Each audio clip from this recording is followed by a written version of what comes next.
Then I was fertilized and became wise. I truly grew and thrived. From a word to a word, I was led to a word. From a deed to a deed, I was led to a deed. The children of Europe, raised in her fire and fury, have a history unequaled. Nowhere has witnessed such depths of tragedy or heights of glory. Mimmersbrunner is dedicated to celebrating both Europe and her children, to stir the sacred waters that animate, and to bring the ancient ways back to the forefront of the European mind. Through our work, we wish to rekindle those ancient embers of the European fire, and to once again hold our ancestors and their deeds in the reverence they deserve. To know your ancestors is to know yourself.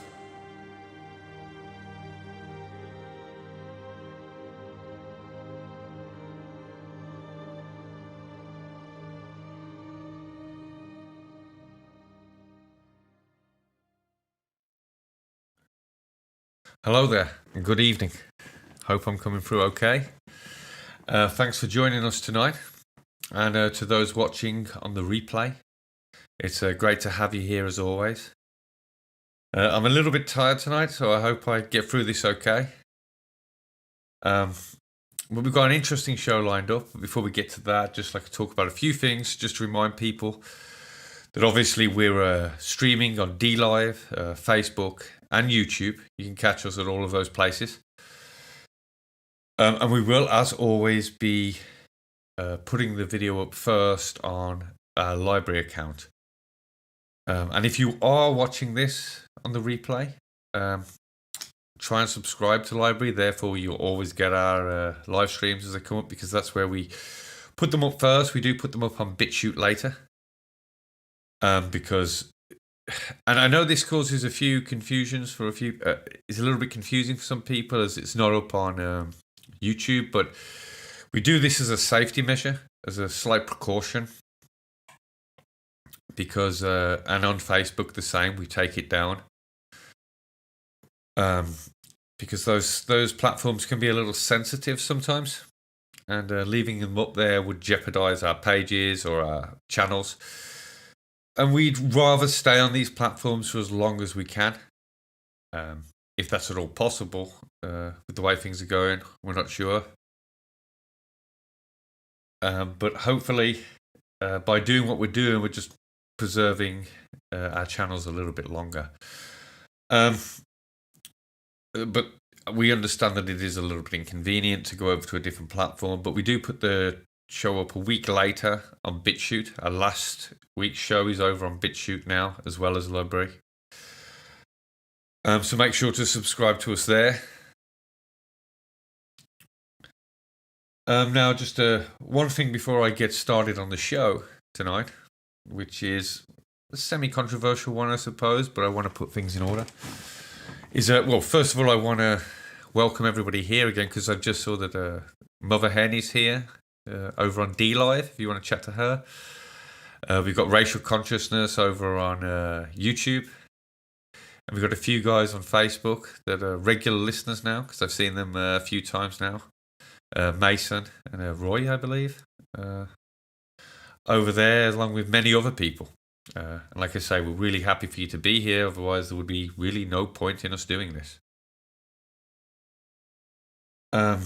And one thing I want to mention before we get started is that I do have pendants back up for sale now. I know people have been asking about them for a while now, and there will be more coming up. There's only about 2 in stock at the moment. A couple have sold already.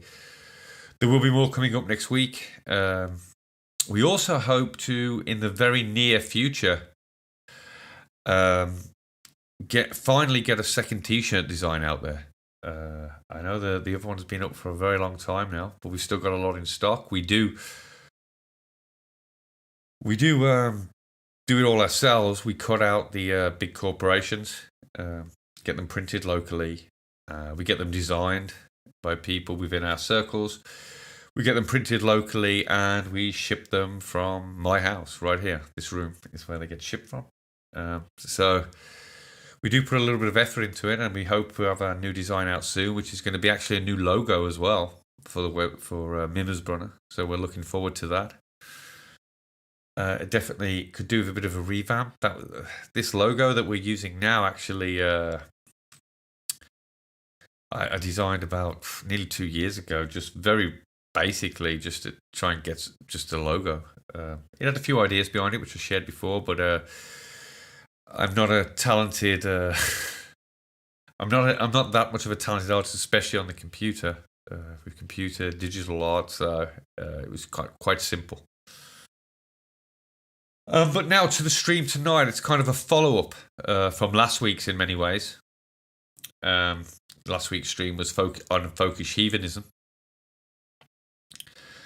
which itself was a little bit of a... Well, it's not controversial to me, but some people get scared away by such things. And tonight I want to hammer that point home a little bit by looking at it in its wider context.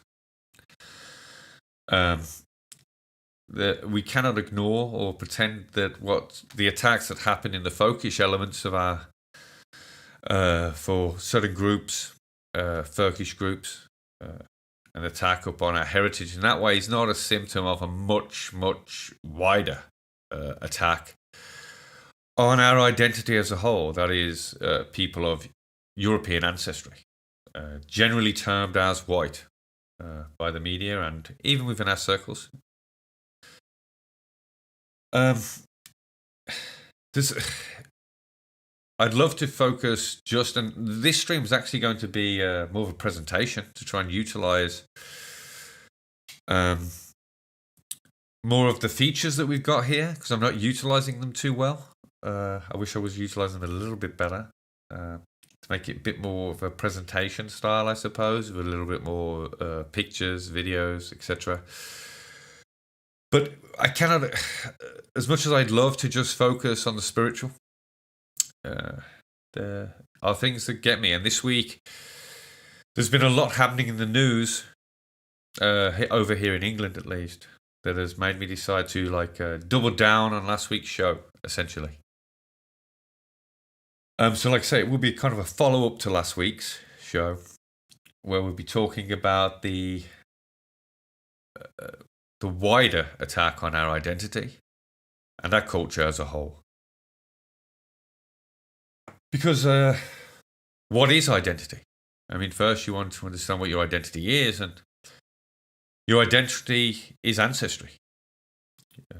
And as we discussed last week, ancestry is the foundation of our faith in many ways. Yes, there is a natural aspect and the gods and goddesses.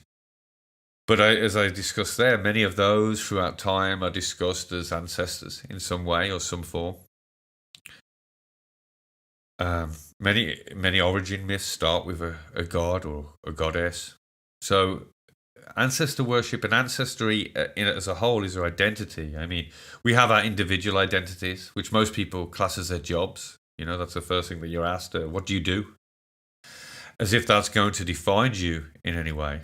But your job, where you live, where you grew up, that is all part of your personal identity, part of your journey, your life. But long after you're dead, long after that memory has been forgotten, and all memories are forgotten given a certain amount of time, except for in very special places. Long after that memory is past, the blood remains, your ancestry remains, your identity remains, and it's no small thing. And your impact upon that is quite profound. As I've covered in some of my videos, I am forged, quite literally, not just from my ancestors' genetics, but their genetics are forged in turn. We call it evolution. By their actions, by what they went through, by how they adapted or how they didn't adapt. So when we look at our ancestry, when we look at what we are, this is what we are is not a random event. we didn't occur. I often find it strange when people say, it's lucky, you don't get to choose where you're born. Well, I'm not sure about that. I don't remember getting to choose or not choosing. But what I do know is it's no luck that I am born as I am. The way I look, my strengths, my weaknesses.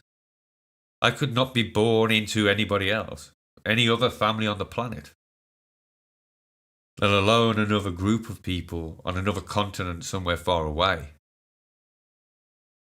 I am the culmination of all of their efforts, as I said before. Everything. All of their love, all of their hardships. And that is the truth of my identity. And I will, and my life's journey could shape the future. We have many people.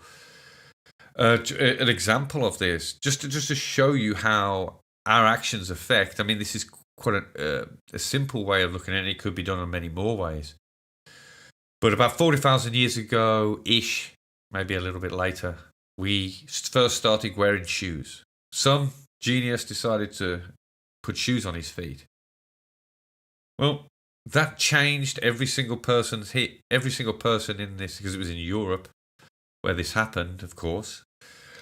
Well, our bone structure in our feet began to change over the millennia of wearing shoes.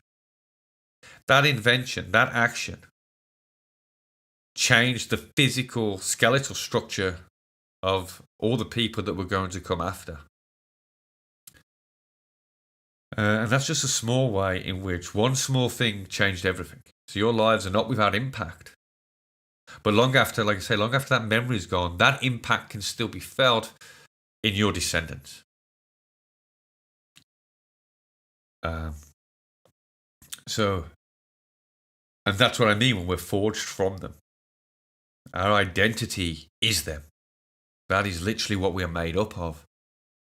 And our identity is a very powerful aspect of it. Well, it is who we are. When we're born, that's where we get it all from our ancestors. Everything. We're forged in their image in every way. Like I say, even their hardships form us, for the better or worse sometimes. We may have developed traits over the centuries or characteristics that we may not like, that don't fit into the modern world. Some that do.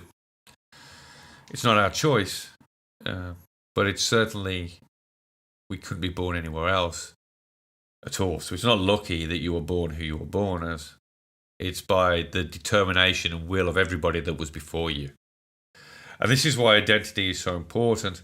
And this is why they attack our identity in this age. And we're going to have a look at that tonight. We're going to look at it from a few different angles. What they've done, and what we can learn from that. And what it means to be white. We're going to look at white privilege, obviously, which is in the title because that came up, and a few other things. But when anybody attacks my ancestry, whether that be, and my ancestry is everywhere. I live in England. I can look at these mounds and there's a possibility that some of my bloodline are buried there. Because as we go back, our ancestry doubles, right? Each generation doubles, but as we go back in time, populations shrink. So as we go back in time, everything doubles, but our population shrinks. So that means that, that kind of means that me and you, a lot of people listening here, if they have ancestry in England, are probably share an ancestor somewhere down the line. We are brothers brothers and sisters. You are my brothers and sisters in many ways. Quite literally, in some ways. This is not inbreeding. This has happened over many years, but that is, this is the root. One thing I forgot to cover, actually, in the folkish heathenism one, was the meaning of the word folk. It is literally a Germanic synonym for ethnic. Ethnic comes from the Greeks and it means self. So it literally translates as an expansion of self. So when we say the word folkish, we're an expansion of me, more than me. or what I could have been, or parts of me that I am not. Because my ancestors had many children and they split off, and we're probably the descendants of one of those. So you are me, in a sense. That's what ethnic means, self. It's the expansion of self. Same with nation. Nation, to be born of. A people, a race, a group, an ethnicity, a folk. So any attack upon my ancestry, doesn't matter where it comes from, is an attack directly upon myself. It is an attack on everything that makes me me. In the physical and the mental. And this is something that I think too many people take lightly. They shrug it off. They go, oh, well, it doesn't matter. We get through. But when they attack your ancestors, I mean, if you go to if you go back in time and started insulting the ancestors of your ancestors, you went back in time to the Anglo-Saxon period and started telling them that their ancestors were some way evil or some way bad, or slurred their names, give them slander on their ancestors' names, they would probably challenge you to a fight to the death. You don't slander someone's ancestors because you're attacking them directly. And make no mistake, that's what it is. An attack on you, and if you don't defend yourself, then... Well, we're going to look into that. We're going to look into what happens when you don't defend your identity. We're going to look into how they've destroyed identity, or how they are destroying identity. In this stream tonight. Like I say, I'm a little bit tired tonight, so if I'm a little bit flat, I do apologise. And I see people talking about Vikings and Celts in the chat. Well, my opinion on that, and I'm going to have to do a stream on it, but there's not as much difference as you think when you trace it back again. Yeah, very similar ancestries. I have a Celtic haplogroup. I'm not my ancestry is pretty much 100% from Britain. Most people probably would think I look more Germanic. But the genetics say that I'm more... Well, I mean, there obviously are Germanic genetics there. Like I say, my opinion on these things is not as straightforward as others, and it's a little bit simpler in many ways. I don't think there was that much division in the north, at least. Yeah, there were different groups, but my brother has brown hair, and if he went off and set up a tribe, and I set up a tribe, their tribe might have brown hair, my tribe might have blonde hair, but we'd still be brothers, if you get what I'm saying, and our descendants would still be related. So this week, what inspired me to do this show a little bit and carry on, rather than do a show more based on mythology and ancestry, mythology, or more classically heathen show. But this is I'm going to tie it all in, so don't worry. It's not just going to be a stream about modern world. It's going to tie it all in and explain the importance and where things changed. But a couple of stories. Well, there's been 3 stories, but I'm going to touch on a couple of them first and come to the last one at the end because it's a little bit... A couple of stories been breaking this week in the UK. First, we had white privilege was starting to trend over on Twitter. And it was kind of... it's quite funny because this was trending in the UK. I've heard this phrase used a lot over in America. I know it's a phrase that's become quite common over there. But here it's not used too much. Or not, at least not mainstream. But this was coming from a mainstream. There was an interview about this whole Meghan Markle situation. I don't want to get too much into all the details behind it. I just want to talk about what the statement means. But there was a little interview, and this woman, there was somebody saying that Britain is racist. We're all racist, and we all need to, check our privilege. And the reason we can't see the racism is because of our privilege. And the reason for everything. Now, something's got to be understood about this term that many people just put aside as nothing. They forget about it. They think, oh, well, it doesn't really matter. It's the same as what I was talking about with the folkish heathenism, with the runes, etc. When they do this, it's not like they're going to ban you being white, although they may do. But now, what it is, it's an attack on identity. like I say, this here stems from, it's an attack on everything you are. So any achievement you've had, it seeks to belittle it. You have only got what you have got because of white privilege. If you were born anybody else, you wouldn't have it. It removes all self-determination or personal achievement and reduces it to a given. And of course, we know this is not true, but I've seen some absurd statements being made about this because obviously people bring up ideas of themselves, tell their past stories. Some people have horrendous upbringing. They're brought into this world and have to struggle and fight for everything they've got, but then they're belittled. Their achievements are reduced. And of course, as pagans, we understand the idea of inheritance. We have the Odal rune, which is generally accepted as an inheritance rune. And this is, of course, common an idea. And any privilege that we do have, our ancestors have earned it. And I'm going to show this in quite stark reality soon. But everything that we have earned it, and that is perfectly okay. If we do have any privilege, it wasn't by an accident. Like I say, I am the continuation of my ancestors. Their work is for me, just as my work is for my children. Nobody goes to work, horrendous hours. In the past, I've worked 60 plus hours a week, and I know people have worked more. I didn't do that for somebody else. I did that to try and help my children, to try and give them a better start than me.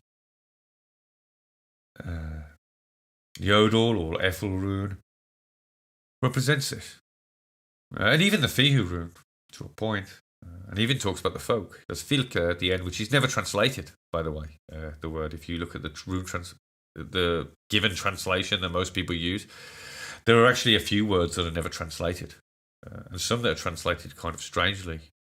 Especially in that last sentence, it's ok grafsedes gata orum filke, which is translated as and the path of the serpent. Well, aurum is not serpent, orm is serpent, so aurum is gold in Latin, and anybody that could write in Old Norse would be able to write in Latin because that's where you were taught. Filka is completely left out of the translation, so is Graceres, or Seis. It depends how you want to pronounce that letter. I'm not that great at it. So all you have is Ok and Gata, path, Aurum, serpent, which is translated as serpent, but it actually is a gold. But right in there you have Filka, and Graf Seds could be oath, and Graf could be grave, so grave oath, if you want to look at it like that. I mean, I've done a lot of work on the Fihu rune poem, and I don't want to get too distracted, but it's a very interesting poem. We also have the birth in there, which is often translated and fire of the sea, but it's Ok Flor de Viti, which Viti is more like omen in Old Norse, omen. And Flor de is like flood. So the omen, or the flood omen, or in a very simplistic terms, which could easily be translated as a birth. What is an omen of a birth? The waters break. And Florida in every, can be used as a wave, breaking of waters over a boundary. Although, like I say, it's translated as fire of the sea for some reason. I'm not 100% sure how they get fire from Viti. But whatever. Like I say, I'm digressing there. But what I'm saying is, even in the Fihu poem, we have almost like an original inheritance. That is of the folk, the Filke. But like I say, these things are not translated very well. I don't quite understand it, and I'm not sure why other people haven't done better translations. I've worked on a few of the poems, and I will hopefully one day get a book out on at least the Fihu poem, because I've done so much work on it. But what I'm trying to say is here, getting back to the point of what I was on about, is that when people say white privilege, they're immediately reducing all of your effort to a given, to an inheritance. When it is in many ways. But so we could twist white privilege a little bit. Yeah, I'm privileged because I was born of the Europeans. I was born of of the English, the British, the Scots, the Irish. I was born of them. So yeah, I've got white privilege. So we could play with them that way, but then we'd be accused of supremacist because people don't understand the word supremacist. Supremacist actually means to dominate over others, which I certainly have no interest in, and I'm not sure I've met many people that do. But despite that, there was another story this week in the news. And this was, it's okay, but this was in the local news, to be fair. It wasn't a major story, although it did break. It was a bit of a big story. The previous week, I think, it's okay to be white, which is a kind of humorous term in many senses because the reactions that it gets. But this was covered in a local newspaper, and I've seen this covered before in local newspapers. Where somebody puts up a sticker, or in this case, the one that I'm talking about, they just wrote it on a wall, which is graffiti, and we shouldn't be promoting the destruction of anybody else's property, that is for sure, and anybody else's inheritance, anybody else's privilege. Is inheritance privilege now? But what I'm saying is, this is met with. It's dubbed racial hatred. But it's okay to be white, and I'm sure all of you have seen this here and there. And the reason they use this, that it's it's a term of racial hatred, is not because it's implicit in the statement. It's okay to be white. Is because they say somebody used it before that they deem racist. Now. Well, this is the same problem we have with runes, right? This was when the Swedes were proposing a rune ban that got rejected in the end.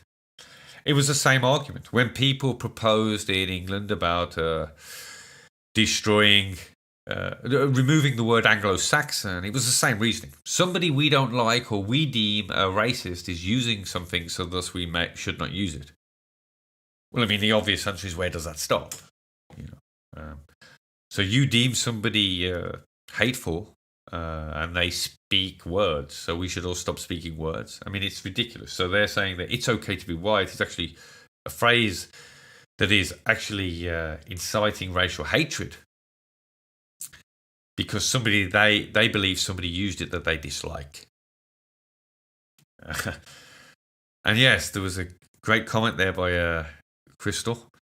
The Ku Klux Klan burnt crosses. So are all crosses now associated with the Ku Klux Klan? Nobody does that.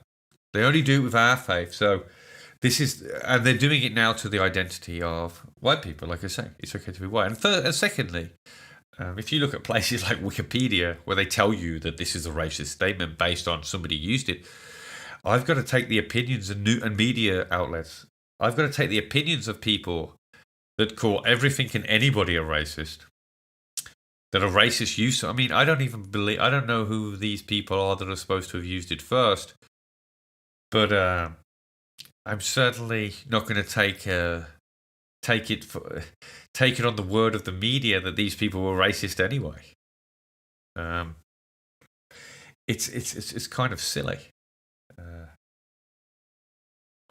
It's all accusations. They could just say I'm racist. Thus, anything I do, and people do. And anything I do, thus, is racist. So if you do what I do, if you do a live stream, you're racist because a racist does a live stream because we determine that person's a racist and they do so. I mean, it's ridiculous. And like Crystal brought up, nobody says that the cross is a racist symbol, even though it was used by people that are deemed universally racist in many ways by the media, at least. Like I say, or used by white supremacists. That's a new one, right? It's okay to be white is a white supremacist statement. Well, like I say, they don't understand the word supremacist. Supremacist has nothing to do with even what you would think it was, that that in some way the white race is supreme. But even that's a joke. If I go to anywhere, and I've travelled around different places on this planet, If you go to Turkey, for instance, and ask the Turkish man who the greatest people on the planet are, he'll say Turks. You can ask this to nearly anybody, and they say their own people because it's pride. Because their people are them. They're an extension of them. And they take pride in their ancestry. And pride in themselves. Because if they attack themselves, if they think little of themselves, or if they think little of their ancestors, they're attacking themselves. Or attacking their ancestors, vice versa. And this is one thing that you need to understand if you are ever thinking bad of yourself. Ever thinking that you cannot achieve something. Ever thinking that you're not worthy of something. Well, by saying that, you're saying neither are your ancestors. Your ancestors couldn't achieve. If they could achieve it, you can. If they're worthy of it, so are you. And this is the point of identity. It gives self-worth and self-value. And mastered correctly and used correctly in a society, it breeds a people of that are proud, that have self-worth and self-determination. And it certainly looks that they don't want a people like that, given what we're going to get into in a bit. Now, we did a video a while ago called Remembering the Power of Ancestral Acknowledgement. And I want to share that video, and this is what the video is going to. This is what the stream is going to be based around, because it shows a little bit of this white privilege that we're talking about. It shows a little bit of it's okay to be white, and it shows a little bit of our identity, and it actually gives us many great lessons. Not the video itself. I'm not going to just go over everything in the video and just repeat it. I'm going to spin off it a little bit and show it in a little bit of a different light to see if we can see if we can get to the root of why this attack is happening and what the solution needs to be. To understand why something is happening, you've got to follow it to its root. You've got to see what it did and how it did it, and then you can undo that. And this video will give us a great opportunity. And as I said with the video, and something that we need to remember, when people say, "Oh, well, you're a heathen channel, why are you talking about something that happened in the 1800s?" Like I say, I honour my ancestors. My ancestors are not just marauding Celts and Gauls and Germanic folk. They are the people of the mines. They're my grandmother that's passed now. They're my great-grandmother.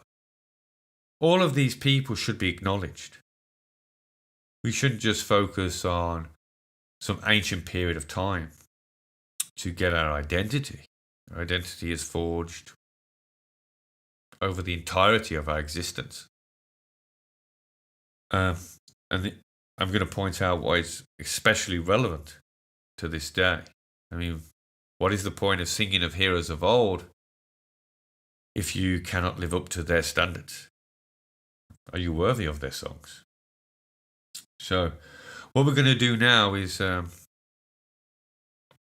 take a little. Well, I'm going to take a little break to grab some water, and I'm going to put on the video remembering the power of ancestral acknowledgement, and we're going to go through it a little point by point and see what we can learn from it on a more expanded level. So I'll catch you in a bit, and I hope you enjoy the video. If you haven't seen it already, but I'm sure most of you have.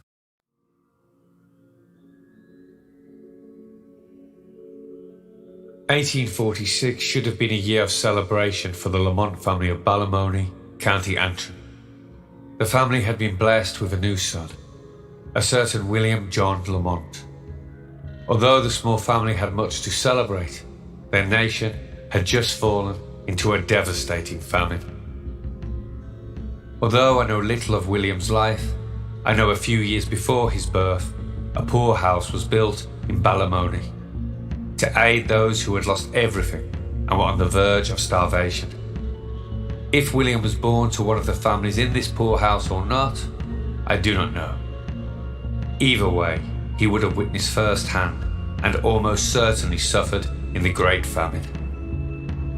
At some point, he left Ireland and settled in Scotland. He passed at the young age of 34, most likely due to illness caused by poor nutrition in his youth. He had done enough, though, to secure his lineage, as William is my great-great-grandfather. At around the same time, a certain Timothy Clay first opened his eyes to this world, over the shores in England. His plight was not much different. The price of iron had dropped dramatically, and as a consequence, the local trade of nail-making had taken a dramatic turn for the worse. Poverty had struck the small nail-making communities of the Midlands. The nail-makers, now unable to make enough to eat, began to organise strikes. Civil disorder ensued, and local authorities even had to call upon military assistance to quell it. This didn't stop them though. Strike after strike occurred, as no matter how hard they worked, no food could be put upon their tables. I know even less about the life of Timothy, but I do know his granddaughter, Amy Louisa Clay, was handed over to a poorhouse at birth, as her poor family was unable to support her.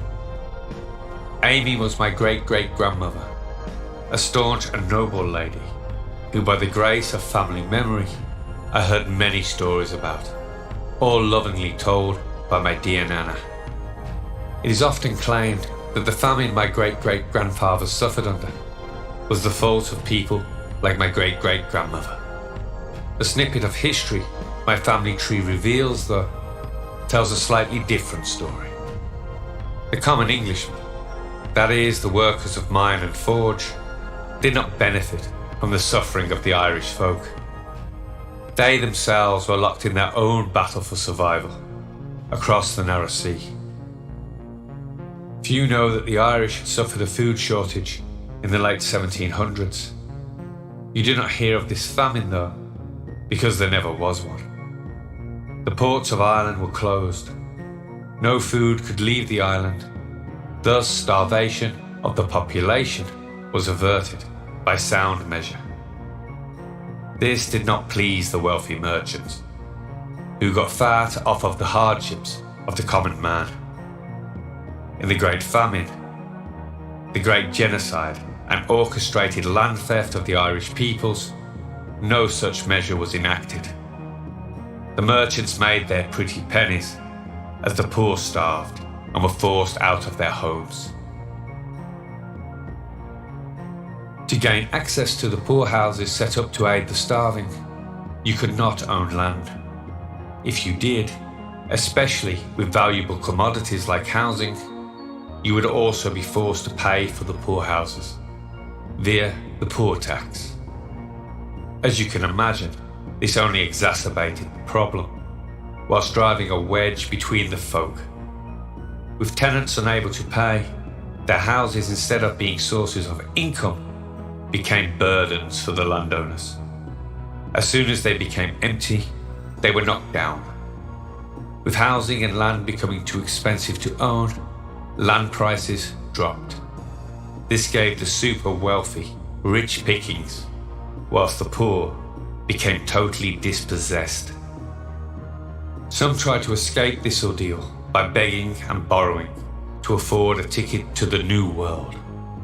For many, though, this would only end in further tragedy. Many unscrupulous merchants would take advantage by selling tickets at extortionate prices.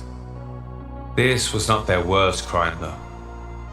Some would even purchase boats in ill repair, take out high insurance on the vessel, with the full knowledge that these ships would never make it to their destination. Many of these coffin ships sank at sea, all souls aboard lost. How many died in such a way, no one knows. But again, the merchants made their wretched coin. Many may blame British rule for the situation, and to a point, I agree. But what of the common Englishman? What was his plight? The poor laws introduced in Ireland had already been in effect in England and Wales for some time.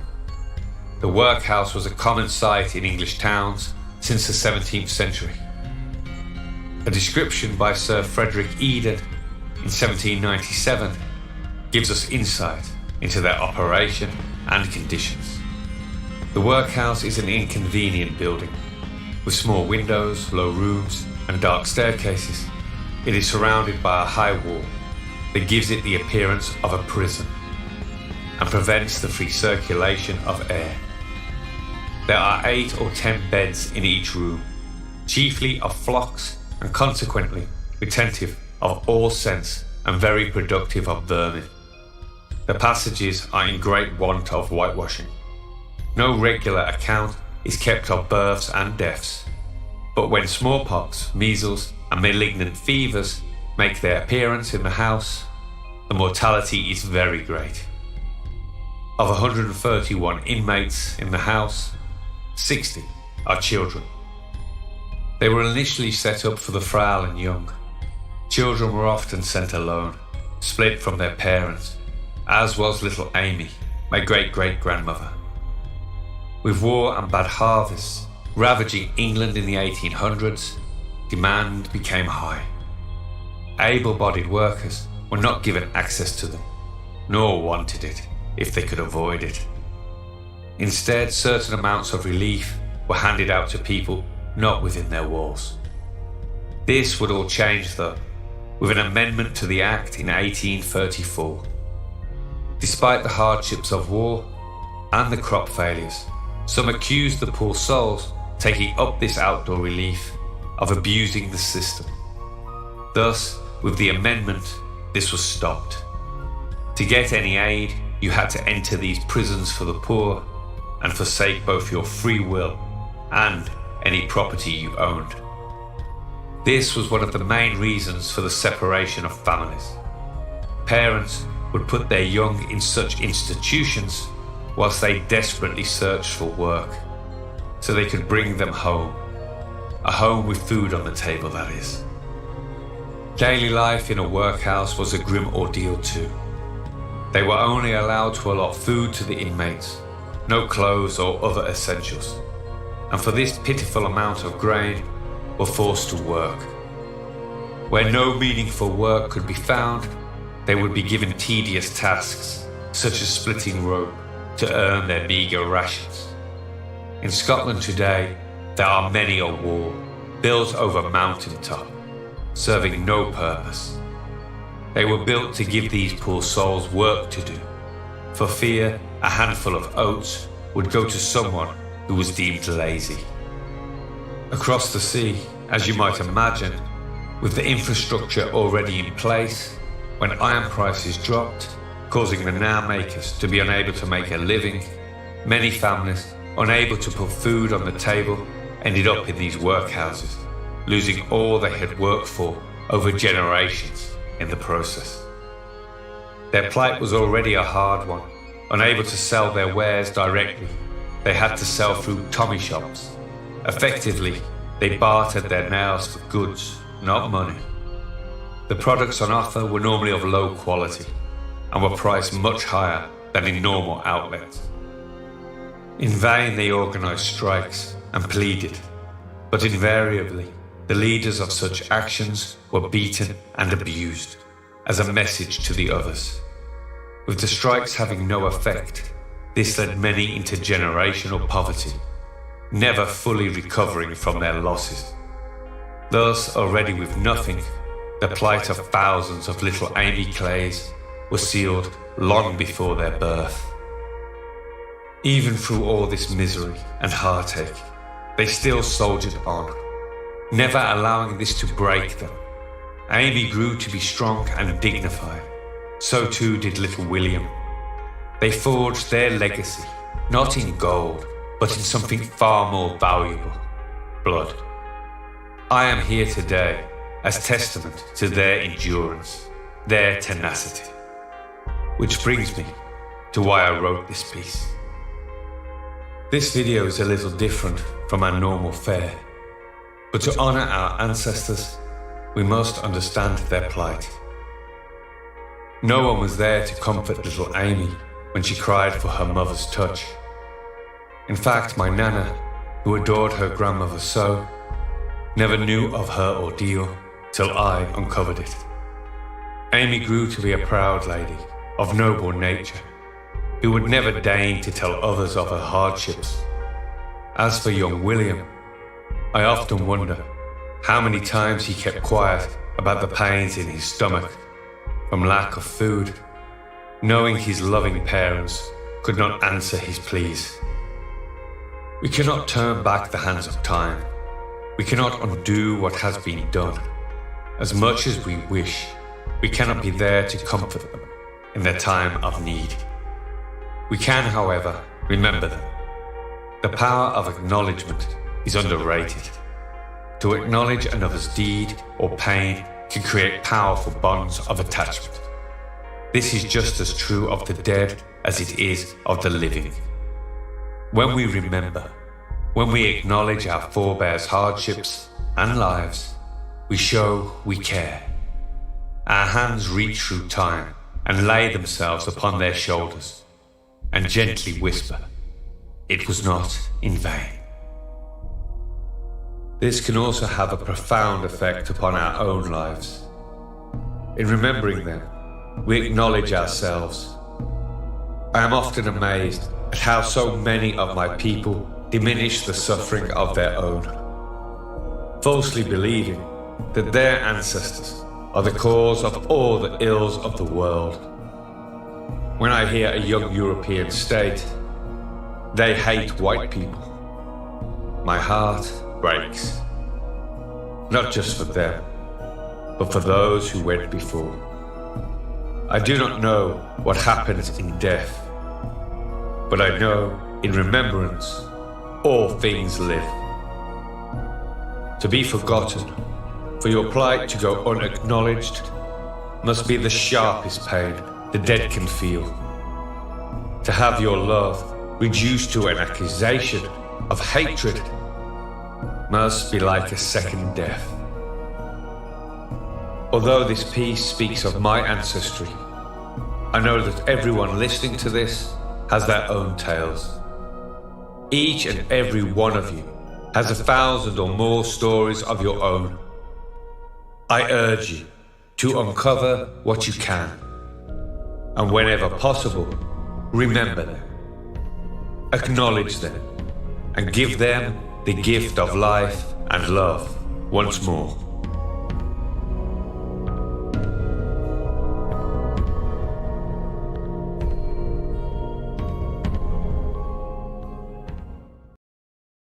Welcome back. I was watching that video too. It's one that sometimes I get a little upset about because obviously it's my ancestry and I know what went into it. So I have to remember to compose myself. But in that video we saw a few things. And before I get into deconstructing, I'd like to just point out that the part where I say each of you has your own stories. Riz, who is the talented editor, the video editor there, and he's in the chat somewhere. I'm sure he'll say hi. Weaved his own story in there, which is people should sometimes look at our videos and there's some hidden messages within the videos that Riz, I mean, he really is an awesome talent, weaves them in there. And in that one, he weaved a story of his own. Riz is from Australia. And as I say, your own stories. Riz, you see a ship's setting sail. And that's Riz's ancestors leaving from England to Australia on a prison ship for petty crimes, one of his ancestors. But that ancestor showed his worth. And it was that ancestor that got a successful harvest in Australia, which meant that the colony could live. Without Riz's ancestor, there may never have been a successful colony in Australia.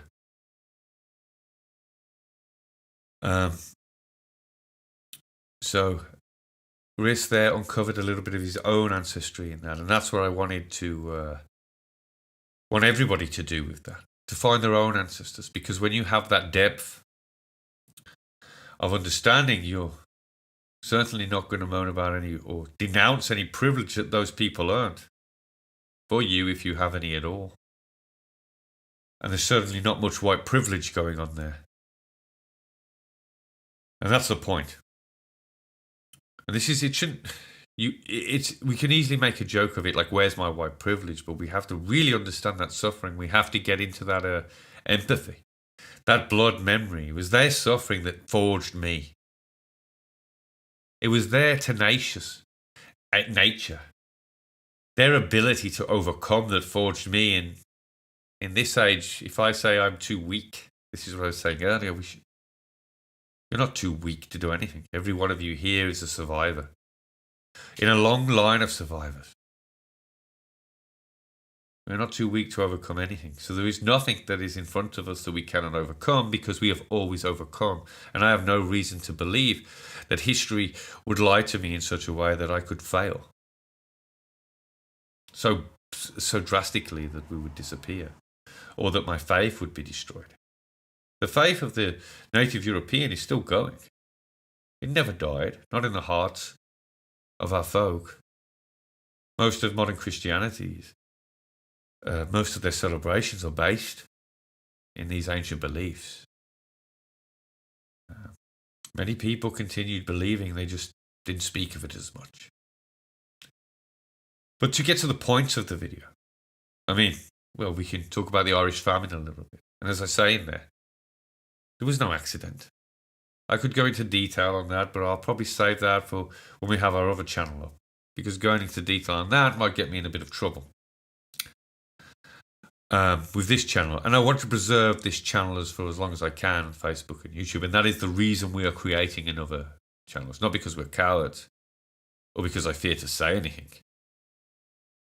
It's because I think that this channel has a benefit to people just entering these things, just trying to understand their ancestry, understand where they come from, understand heathenism a little, point them in some directions that they may go on. So I want to preserve this. It's certainly not cowardice. But with the Irish famine, it was definitely not. As I stated there, there was a similar famine. There was a similar crop failure before, but there was no famine. The coffin ships, the privilege there, where was it? Taking a ship that you probably knew didn't look too good, but it was your only hope. How many of our kin were lost at sea? How many of them? And that's the privilege. They can talk about their slave ships all they want, but who ended slavery? And we're going to get to that in a bit as well. We lost thousands, uncountable. There's literally no number for it. Nobody knows. But they know many ships were lost. But the numbers, these ships were filled to the rafters. Absolutely chock-a-block. There was no space. Disease was rife on them anyway. People were getting to the New World with massive problems. And we hear about this a little, but it's always reduced because, well, if you've got Irish ancestry, then you've got white privilege. So, that was your privilege. Any privilege you've got in America, if you've come from Irish ancestry, was freaking earned by your blood, which is you. Like I say, there's no distinction. That journey forged you. If one of your ancestors was on one of those ships that made it, that hard journey is in your blood. It forged you. It defined you. It was part of your evolution, part of your becoming. And then we have the poorhouses, which were introduced into Ireland, which were already in England, as I state in the video. Where I have ancestors, like I say, I have ancestors, as I say in that video, that were in the famine. So do probably many of you. If you've got English ancestry and it came over after the introduction of poorhouses, so do many of you also have ancestors that were probably in poorhouses. How about the Americans themselves? Those that travelled the seas, like the Irish, forged a new world for themselves, forged a world for you. And now you're supposed to give it up because of their hard work? Because they tell you to stop, to renounce your faith and include everybody, even those that are not of your ancestry? To renounce your land and include everybody? What kind of message? It's absurd. It's absurd in the natural sense, and we can really see this when we bring it back to the original point. Well, when we bring it back to the obvious point of children. I often joke with some of these people that say they love everybody equally and they're all inclusive. I just tell them, if that's true, then would you, if one of your family members was suffering hard times, would you give them a meal and give them a bed? And they say, of course I would. I say, well, what time's dinner? And then they suddenly realise that they don't love everybody as much as they do their own. They suddenly realise that there's dangers in taking people in that you don't know, that are not of your people, whose face you cannot recognise. There's a danger in that. And they suddenly don't want to express that love. But are we a privilege now anyway? I mean, I don't think so. In my country, there is positive discrimination. I think they've changed the name a few times because it constantly gets attacked, but positive discrimination. Where if you go to a job and maybe you're a white male and they don't want no white males, they want something else. And they will tell you bluntly. And they can advertise bluntly, but if you advertise the other way around, then you'd be in trouble. It's the same with this racial hatred. The only racial hatred I see comes from the mainstream media. Telling everybody and anybody that I'm to blame for all of their problems. And then we wonder why attacks upon our people are increasing. Yet I am accused of racial hatred for saying that I love mine. That I love my ancestors. And that I will not renounce them. And I will not have any shame in them. And I will certainly not reject the gifts that they give me, under the premise that if by rejecting them I'm going to renounce their sin. They were not sinful. And I shouldn't use the word sinful, but it just came to mind there. So it's kind of another trap, the idea of sin. But what I'm going to do is play a song for you that relates directly to that piece. It's a song from, it's an old song from an area I grew up in, the Black Country, specifically about the Now Makers. And I'm going to play this song because there are a few things that are very important. There's a few very interesting from our modern perspective from this song from the 1800s. So I'm just going to play this song now and then I'll get back to you. I'll try and play it actually. Let's see if we can do this.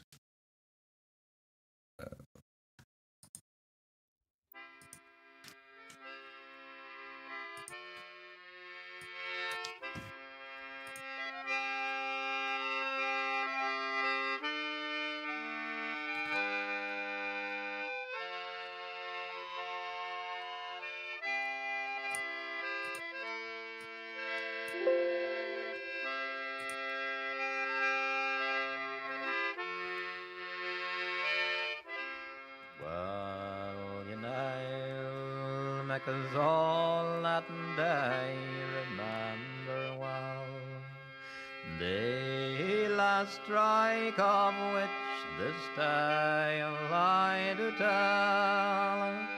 Mount cold and hungry way that heavy day to Bromsgrove town did it take our toilsome way.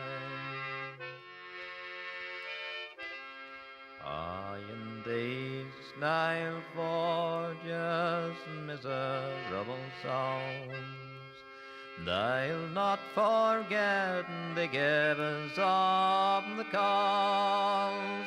Nile masters are hard-hearted and files, and the way we took was 13 miles.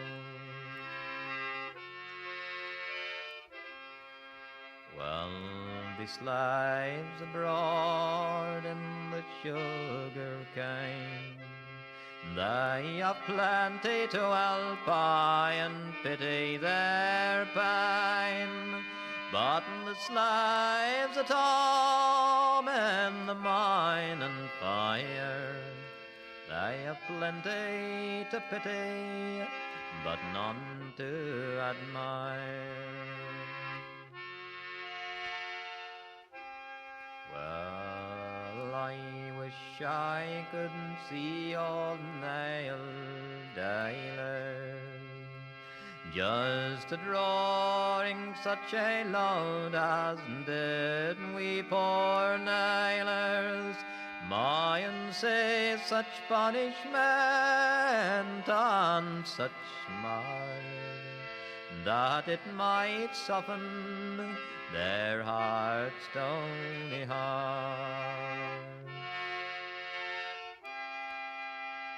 And so as the nailers do suffer such mark, well, I hopes it will soften old Pharaoh's heart. My, and let each nailer tell to his son the labours that we for our rights have done.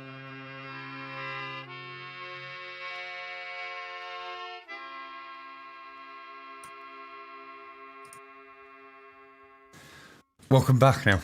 That was a little song, a little ditty from the Black Country, where I'm from, and it was specifically about the Now Makers strike. Now, sorry about that. I'm sure a lot of you didn't quite understand what was being said there or pointed, so I'm just going to read through the lyrics just to point a few things out. I'll try and read them properly first, I suppose. I've got them written over here, so I should be able to do it. You Now Makers, all that they remember well, the last strike of which this tale I do tell. How cold and hungry we that heavy day to Bromsgrove town we did take our toilsome way.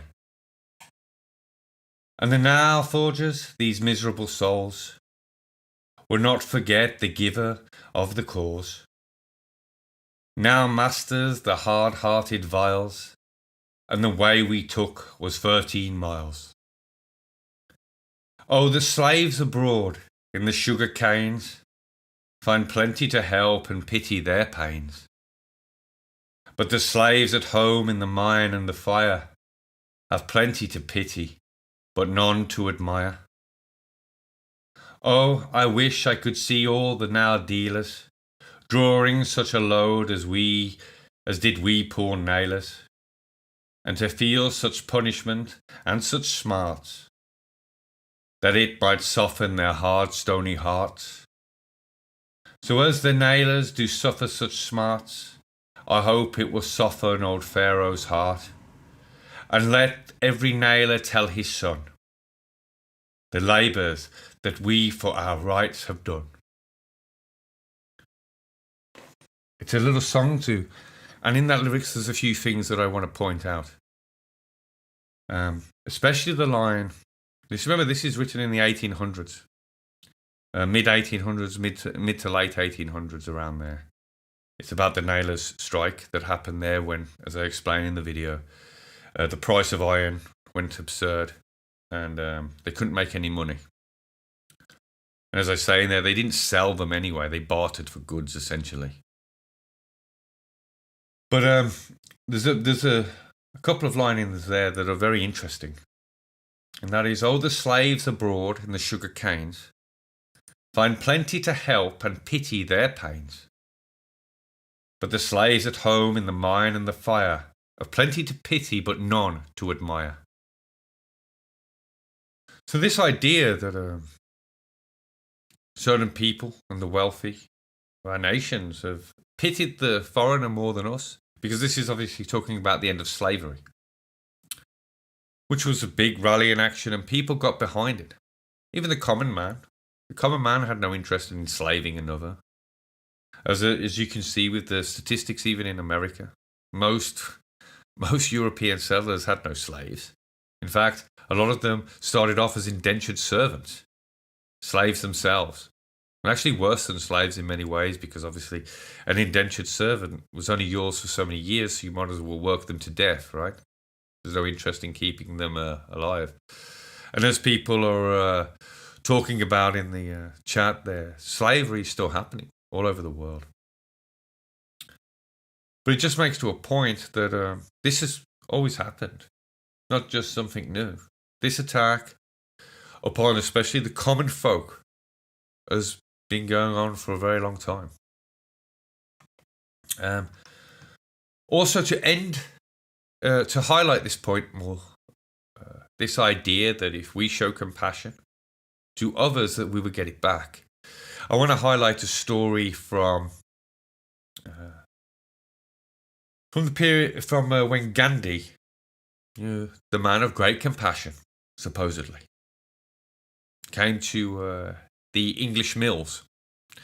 Now, just to put a bit of context into the story, the reason the spinning wheel is at the middle of the Indian flag is because one of the ways that Gandhi had one of the things that Gandhi expressed, and this is correct on his part completely, was that they should be creating their own linen, their own cloth. Why should they buy it from England when they can do it themselves? And this is a perfectly valid point and a right point for him to make, and for what and a right stance for the Indian people to take. But when he visited these mills in the UK, he went to one up north. And by his own words, he said that they treated him like one of his own. They saw in him a hero of his folk. Not their folk, but of his own folk. They saw in him somebody that was trying to help his people, his common folk. But this was not reciprocated, despite him even saying that they treated him like one of their own. They cheered him, even though he was going to shut down their mill, essentially because they wouldn't have the work. They cheered him as a hero of his own. Yet when an old weaver, an old lady who'd been weaving all her life, explained her plight to Gandhi, the man of compassion, supposedly, he replied with the simple phrase, or condescending phrase, "My dear, you have no idea what poverty is." So when we show compassion to others, and we empathize with their plight, even to the point where it would be the detriment of ourselves, our plight, our suffering, is always diminished. Is this much different to what we hear of white privilege? When we bring up things like the coughing ships, they diminish it. They reduce it. Theirs is greater. The empathy that we give is never reciprocated.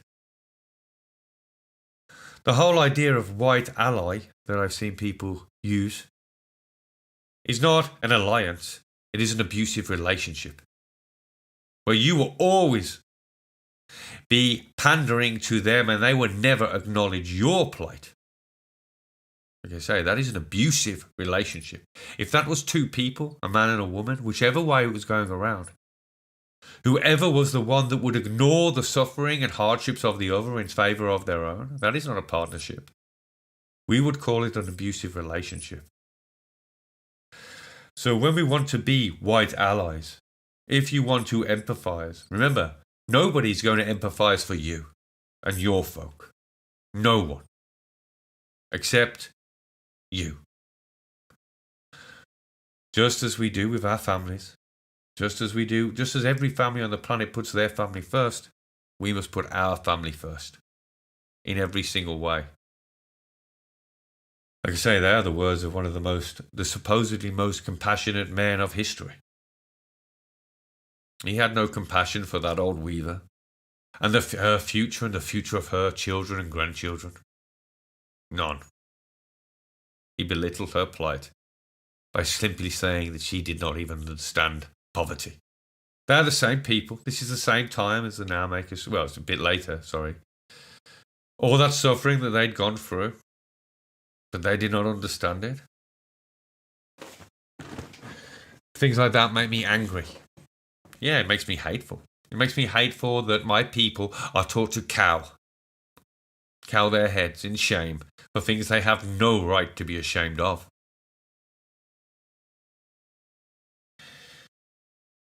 But before we get into that, and before I get a bit riled up, we'll talk a little bit about what the video also stated. What that was actually about. Why did they cause the potato famine? It wasn't just to kill people, as they stayed in there. It was to steal their land. Land was worth nothing. In fact, it was given away almost. So who do you think brought it? The wealthy landowners. They displaced communities completely in Ireland. They had to. My ancestry is proof of that.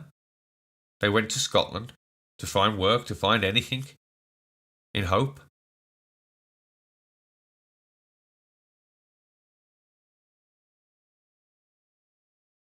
What does that do? It destroys community. And community is the first and the most important place for identity. You disperse people, remove them from their land, and the same happened in England. Where I'm from, it's called the Black Country, and for those that don't know why it's called the Black Country, is because our faces were black with soot and our skies were black with smog. And in the Black Country, or as Tolkien put it, Sauron, the heart of Sauron, because that's what he was talking about, the Industrial Revolution. What we see is the people are driven, poverty is coming to the farmsteads, and the small craftsmen are forced to make a living. They're forced into the big factories because they can no longer compete with their prices. So again, we have a movement, a displacement of people. In the video, I also talk about the poor tax, which came to become the council tax. For those that don't know, we still have it. They just changed the name. But this poor tax was forced upon those that had, upon those that didn't. So it was a tax the government just didn't give it, so they didn't take it out of the tax already gathered. They created a new tax for it. And they told the people why they were taxing them, so this created disharmony amongst the classes. The middle classes started to despise the working classes because they had to pay for them. And this despise led to the working classes despising the middle classes because they had, and they were still being successful. They drove a wedge between the folk. They destroyed their communities and displaced the people. Just to show an example of the power of community, and also how they began to destroy it. We have now, in this country, we have groups, organisations in every town, every council, where you have these places for support. So support for young mothers, where you can go to a government building, it's government funded, and they will help you. Well, before any of those community support, as what they call them, was occurred, we didn't need it because we had a community. A young woman expecting her first child would have had the whole community around her of women. They would make sure that she was keeping herself well. They would all knit for the newborn. And when she had that newborn, they would all be there to support her. The wisdom was inherent in the community. They would be there at the child's birth to help with the labour. There was no need for hospitals. There was no need for any community support. It was all there. And how does this affect somebody growing up in that community? How many of those women in that street were there at your birth? How many looked after you when your mother was ill? How many took you? How many fed you? How many clothed you? These bonds are unbreakable. This is a bond of a community. There will be no disrespect for your elders, because you're part of that community. There would be no rampant and wanton vandalism and all these other things. You would feel at home there, a place. And the same with the miners. The miner men, we talk about this as working class, uncultured. Most big mining big mines. I was trying to look for the word then, it's just a mine. But these big mining complexes would have after-work classes, organised and run by the people. They didn't need the pit to sort it out for them. They would have philosophy classes. They would have band classes. They looked after themselves. They forged a community themselves. They didn't wait for government to do it. But over time, government stepped in. Like a drug dealer, actually, in many ways. It goes, here's some money. And you accept the money. And then the government says, here's some more money, but you need to now make sure you do this. And they go, okay. And then when you get used to that money, they rip it away unless you follow what they want. Then if you follow their standards and their guidelines. Unless you teach what they say. An old trick. And over time, these communities slowly, already dispersed, already smashed, already in poverty, like I say, generational poverty caused in the area I grew up. Land that they'd built over generations of wealth was lost. Same in Ireland.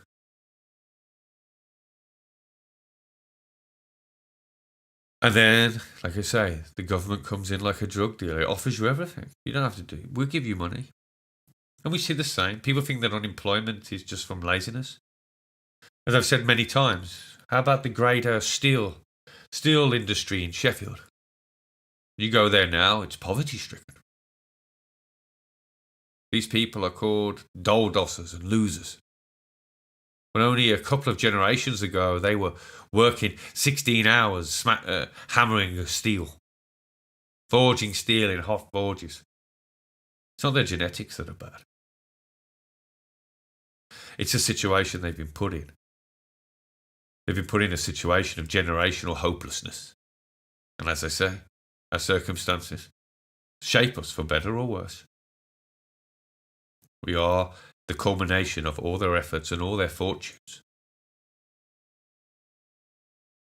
But it can be reversed. When we understand how they destroyed our communities, which was, like I say, the first destruction, the first attack upon our identity, the first removal. I don't live where I was born. I don't know anybody around here other than the last year or so. We've become displaced.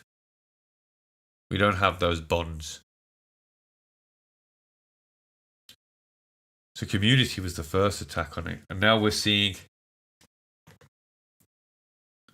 the latter attacks. Community's already been destroyed. People don't talk to their neighbours. People don't even know their neighbours' first names. In many cases. People live in apartment blocks where there's 100 or so people that they don't want to talk to and don't really know. Our communities are completely smashed at this point. So after the community smash, where do they go? Now they're going for our faiths. Folkish heathenism.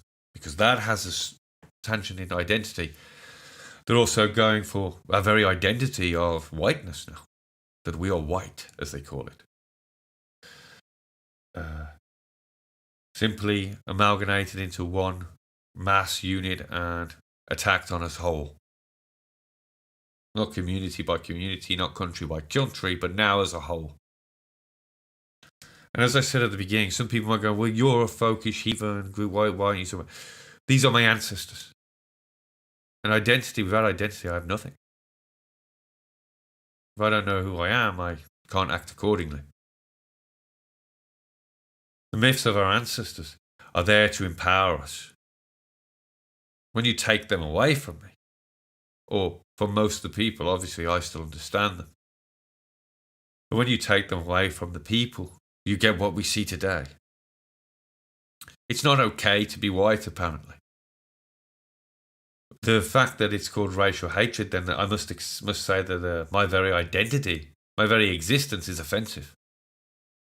What message does that send to our young?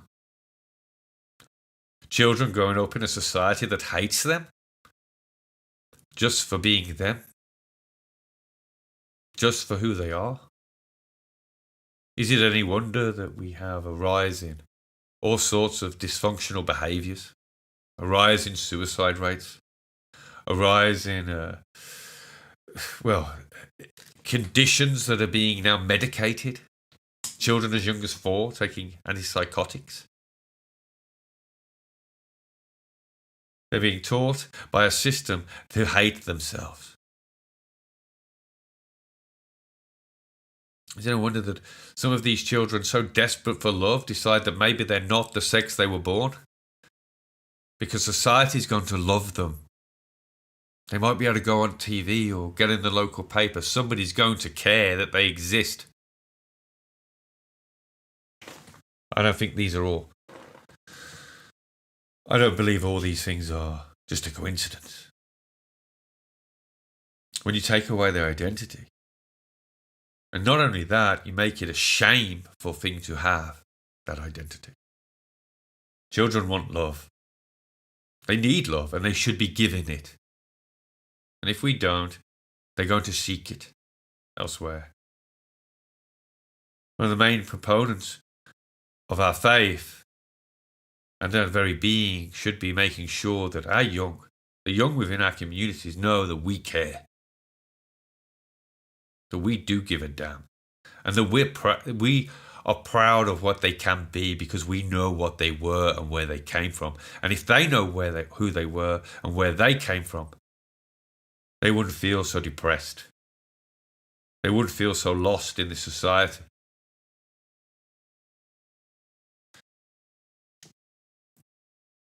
But we were tricked. As I said, going back to the community, many of these people were tricked. They were tricked, like I say, like the drug dealer. Here you go, have a bit of this, have a bit of this. Till if you don't do what I say, you don't get this, when you become used to it and dependent upon it. Well, and just to highlight this point, I mean, it's in plain sight. The Fabian Society of the UK are what, basically, where the Labour Party that is supposed to be it was traditionally for the working classes. The Labour Party were the socialists, they were going to help the worker. Now they're pro-immigration, which is an oxymoron. It's a nonsense. If you want to rise, if you're a socialist and you're pro-immigration, you're not a socialist because you cannot rise the workers' wages of your nation by inviting endless amount of workers. It will only drive wages down. You're a communist. Some openly admit that, of course, but some pretend they're not. But the Fabian Society, just to get to my point I was making, they were supposedly, they're behind the Labour Party in many ways. That was for the working classes. Their emblem is literally a sheep, a wolf in sheep's clothing. That is what their symbol is. I mean, can you get any clearer than what they're saying there? We're pretending to represent the working classes, the poor, but we're undermining you at every instance. Confusing you and tricking you, and using your loyalty and your duty to what you think is supporting you to undermine and destroy you.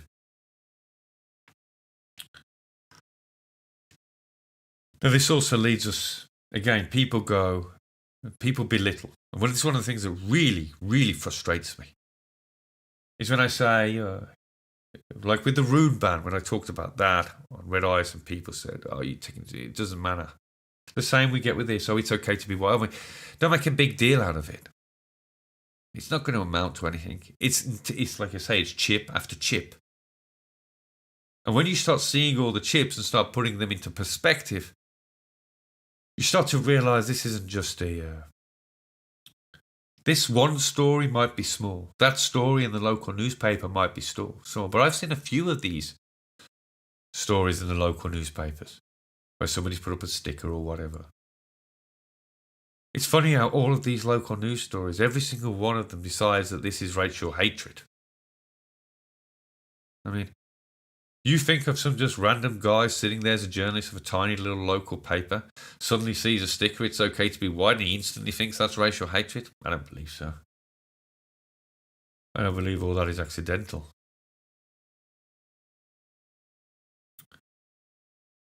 Now I'm going to just take a drink before we get to some of the consequences of no identity, because this is quite important. So what happens when a people forget who they are? What happens when a people no longer care about their fellow man, their fellow folk, their brothers and sisters? What happens when you've atomized the society so much that we don't know our neighbours' names and we don't care their business? And we don't care the business of anyone on our street, and it's probably their fault anyway because they didn't do what the government told them to do.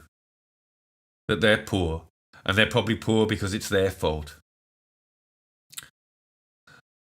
What happens when we do that? What happens when a society turns its backs on its own and looks for its feeling of comfort and a little pat on the back by giving charity and aid to people thousands of miles away? What happens to a society that does that?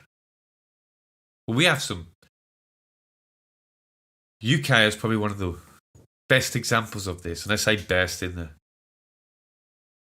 not a positive way at all, in one of the worst ways possible. Because this week we had another big story break, one that's been breaking over and over. We constantly hear of more of them. This one was from 2003, I believe. When we have the story coming out of Rochdale, not Rotherham, Rochdale, of a young girl who, when she was about 13, went to the police. And she told the police officers she was being abused. She was a disadvantaged girl, a girl that had lost her mother, had no father, and she was in care. Vulnerable. Nobody to protect her except the state. But this girl was ignored. 2 years later, she was dead. Even though she told them she was in care. While she was in care, a 50-plus-year-old immigrant man, or Pakistani, I'm not sure what he was, I don't know the exact details, was still allowed to visit her, who she identified in her interview with the police as her pimp. She told people that come to deal with her about drug abuse that she was being administered the drugs by these men. And when she died, died of a drug overdose that was administered to her by one of these men. Or, that is the claim. Apparently he got off with that.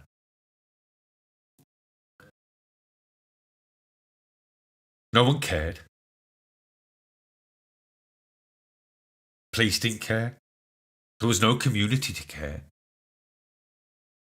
This is what happens when we lose community, when we lose our identity. Everybody's on their own. Doesn't matter how small and how vulnerable.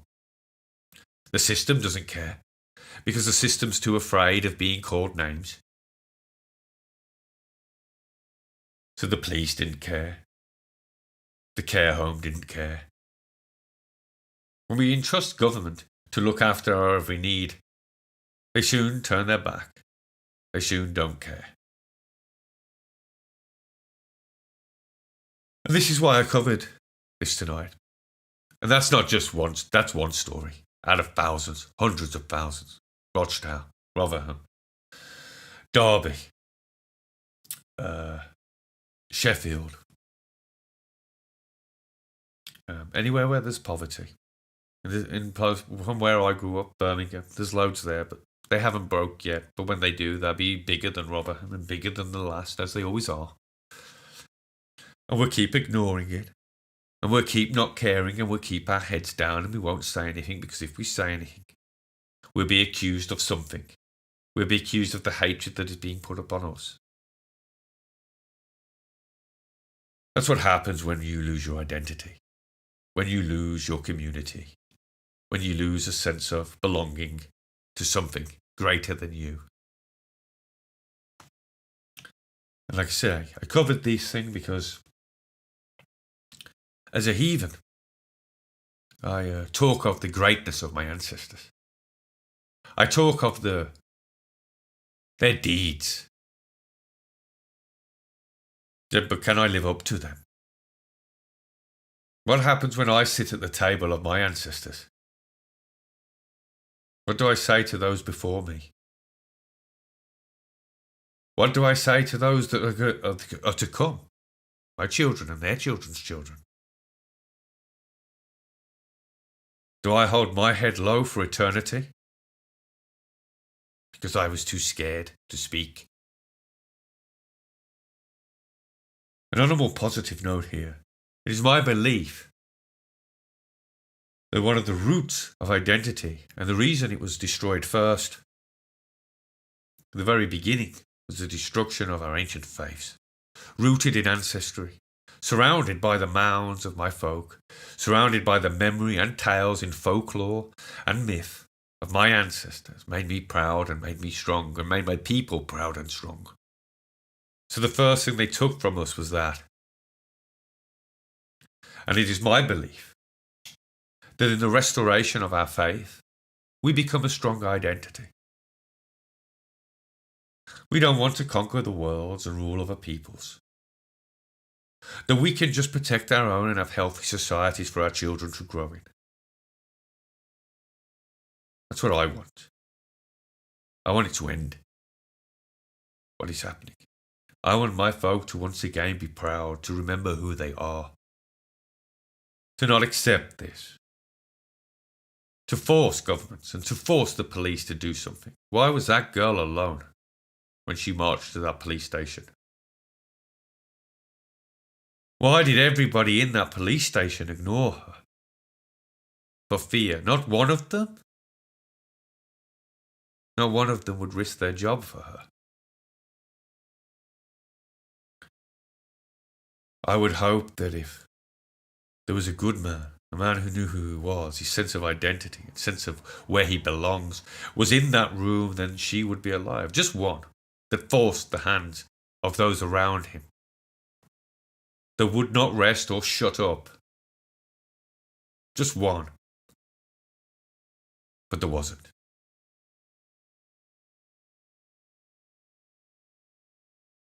But that's the end note, really. It's a little bit sad, but we need to drive the point home of what happens to us when we lose our identity. That we no longer feel connected to one another. That we no longer remember the greatness of who we were. And the struggles and the hardships. That we see just that child in the street as nothing to do with us.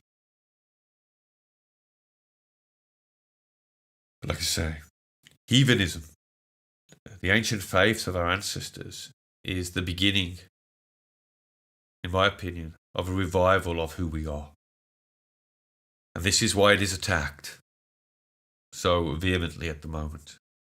This is why you can lose your job for being associated with certain groups. This is why they write hit pieces on small groups that are no more than like 30 or 40 people, who are all they're doing is honouring their ancestors and telling the stories of old.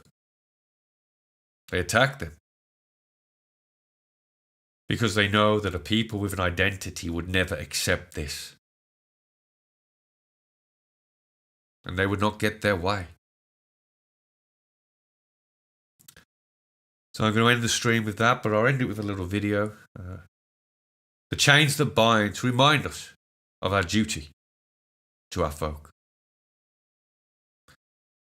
So till next time, I bid you farewell and hope to catch you next week. Be well for now.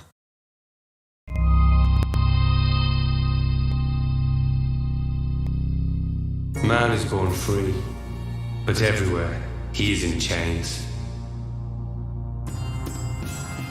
The chains that bind me, I do not curse or scorn. Instead, I adore. The chains that bind me, I take time to give attention and care. The chains that bind me are heavy, and I wish them to become heavier more. Inescapable, unrelenting, possessing, and decreed by natural law. They pull me and throw me. They move me and overwhelm me.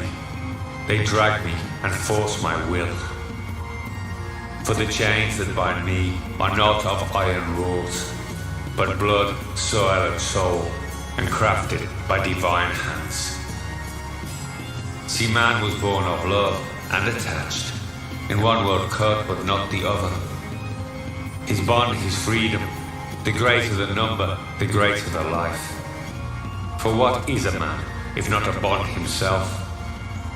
Without them, an empty vessel, unadorned.